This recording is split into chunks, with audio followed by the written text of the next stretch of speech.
السلام علیکم ناظرین، ہمیں امید ہے کہ آپ سب خیریت سے ہوں گے اور بارگاہ خداوندی میں ہماری دعا ہے کہ عبدالحد دینی اسلام کی باتیں چینل دیکھنے والے، ویڈیو دیکھنے والے اس جہاں میں جہاں کہیں بھی ہوں، اللہ سب کو اپنی حفاظت میں رکھے، ہر کی دلی مراد کو پورا کرے۔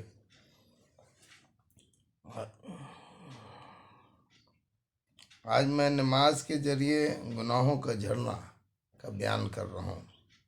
حضرت ابوذر رضی اللہ عنہ تعالیٰ فرماتے ہیں کہ ایک مرتبہ نبی اکرم صلی اللہ علیہ وسلم سردی کے موسم میں باہر تشریف لائے اور پتے درختوں پر سے گر رہے تھے۔ آپ نے ایک درخت کی ٹہنی ہاتھ میں لی، اس کے پتے اور بھی گرنے لگے۔ آپ نے فرمایا، اے ابوذر، مسلمان بندہ جب اخلاص سے اللہ کے لیے نماز پڑھتا ہے تو اس سے اس کے گناہ ایسے ہی گرتے ہیں جیسے یہ پتے درخت سے گر رہے ہیں۔ سردی کے موسم میں درختوں کے پتے ایسی کثرت سے گرتے ہیں کہ بعض درختوں پر ایک بھی پتا نہیں رہتا۔ نبی اکرم صلی اللہ علیہ وسلم کا پاک ارشاد ہے کہ اخلاص سے نماز پڑھنے کا اثر بھی یہی ہے کہ اس کے سارے گناہ معاف ہو جاتے ہیں، ایک بھی نہیں رہتا۔ مگر ایک بات قابل لحاظ ہے، علماء کی تحقیق آیات قرآنی اور احادیث سے نبویہ کی وجہ سے یہ ہے کہ نماز وغیرہ عبادت سے صرف گناہ صغیرہ معاف ہوتے ہیں، کبیرہ گناہ بغیر توبہ کے معاف نہیں ہوتا۔ اس لیے نماز کے ساتھ توبہ اور استغفار کا اہتمام بھی کرنا چاہیے، اس سے غافل نہ ہونا چاہیے۔ البتہ حق تعالی شانہ اپنے فضل سے کسی کے کبیرہ گناہ بھی معاف فرما دے تو دوسری بات ہے۔ ابو عثمان کہتے ہیں کہ میں حضرت سلیمان رضی اللہ عنہ تعالیٰ کے ساتھ درخت کے نیچے تھا۔ انہوں نے اس درخت کی ایک خشک ٹہنی پکڑ کر اس کو حرکت دی جس سے پتے گرنے لگے۔ پھر مجھ سے کہنے لگے کہ ابو عثمان، تم نے مجھ سے یہ نہ پوچھا کہ میں نے یہ کیوں کیا؟ میں نے کہا، بتا دیجئے کیوں کیا؟ انہوں نے کہا کہ میں ایک دفعہ نبی اکرم صلی اللہ علیہ وسلم کے ساتھ ایک درخت کے نیچے تھا۔ آپ نے بھی درخت کی خشک ٹہنی پکڑ کر اسی طرح کیا تھا جس سے اس ٹہنی کے پتے جھڑ گئے تھے۔ پھر حضور صلی اللہ علیہ وسلم نے ارشاد فرمایا تھا کہ اس کے سلمان پوچھتے نہیں کہ میں نے اس طرح کیوں کیا؟ میں نے عرض کیا کہ بتا دیجئے کیوں کیا؟ آپ نے ارشاد فرمایا تھا کہ جب مسلمان اچھی طرح سے وضو کرتا ہے پھر پانچوں نمازوں پڑھتا ہے تو اس کی خطائیں اس سے ایسے ہی گر جاتی ہیں جیسے یہ پتے گرتے ہیں۔ پھر آپ نے قرآن کی آیات پڑھی، اقم الصلاۃ طرفی النہار، سورہ ہود کا آخری رکوع تلاوت فرمائی، جس کا ترجمہ یہ ہے کہ قائم کیا کر نماز کو دن کے دونوں سروں میں اور رات کے کچھ حصوں میں، بے شک نیکیاں دور کر دیتی ہیں گناہوں کو۔ یہ نصیحت ہے نصیحت ماننے والوں کے لیے۔ حضرت سلمان رضی اللہ تعالیٰ نے جو عمل کر کے دکھلایا، یہ صحابہ اکرام صلی اللہ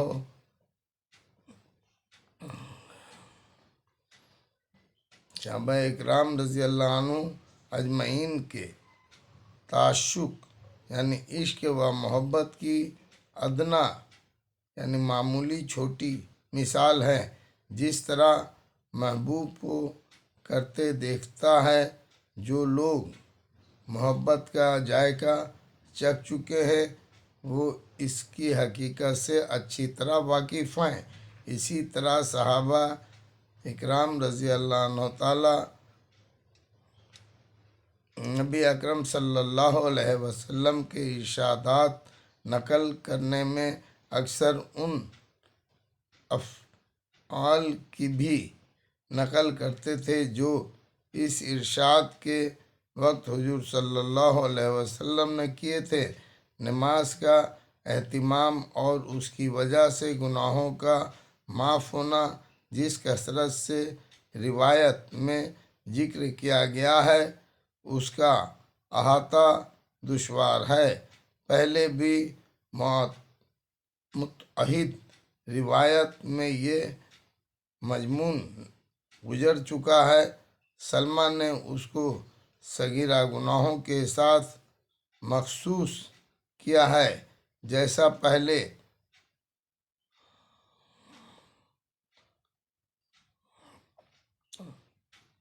معلوم ہو چکا، مگر احادیث میں صغیرہ کبیرہ کی کچھ قید نہیں،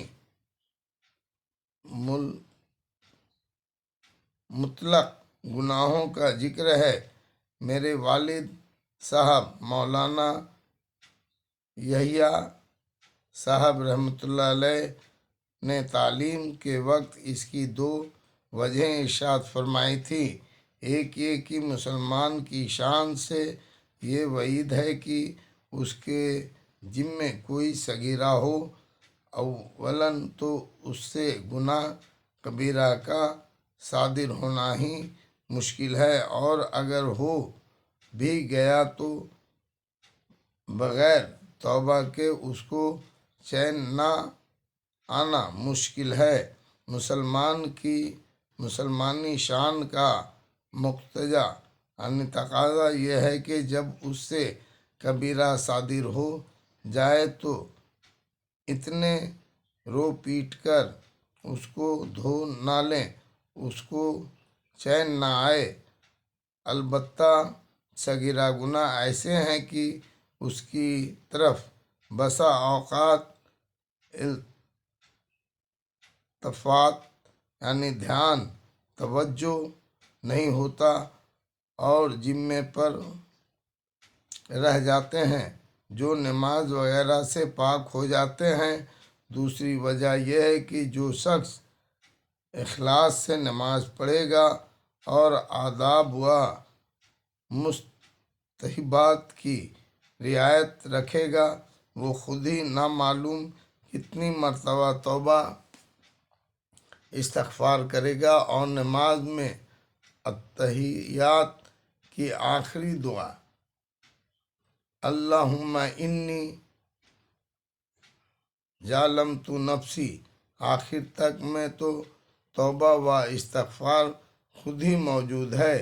ان رعایتوں میں وضو کو بھی اچھی طرح سے کرنے کا حکم ہے، جس کا مطلب یہ ہے کہ اس کے آداب اور مستحبات کی حقیقت کر کے اس کا اہتمام کرو۔ مسواک مثلاً ایک سنت کی مسواک ہی ہے، جس کی طرف عام طور پر بے توجہی ہے۔ حالانکہ حدیث میں وارد ہے کہ جو نماز مسواک کر کے پڑھی جائے وہ اس نماز سے جو وہ مسواک پڑھی جائے 70 درجے افضل ہیں۔ ایک حدیث میں وارد ہے کہ مسواک کا اہتمام کیا کرو، اس میں 10 فائدے ہیں۔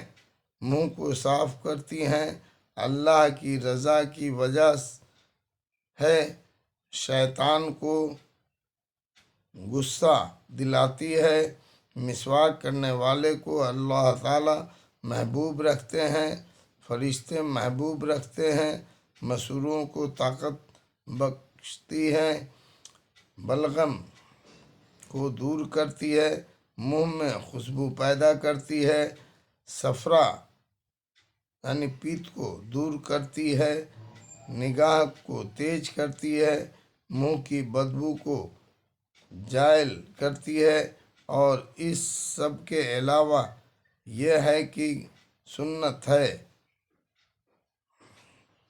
علماء نے لکھا ہے کہ مسواک کے اہتمام میں 70 فائدے ہیں، جن میں سے ایک یہ ہے کہ مرتے وقت کلمہ شہادت پڑھنا نصیب ہوتا ہے، اور اس کے مقابلے میں افیون کھانے میں 70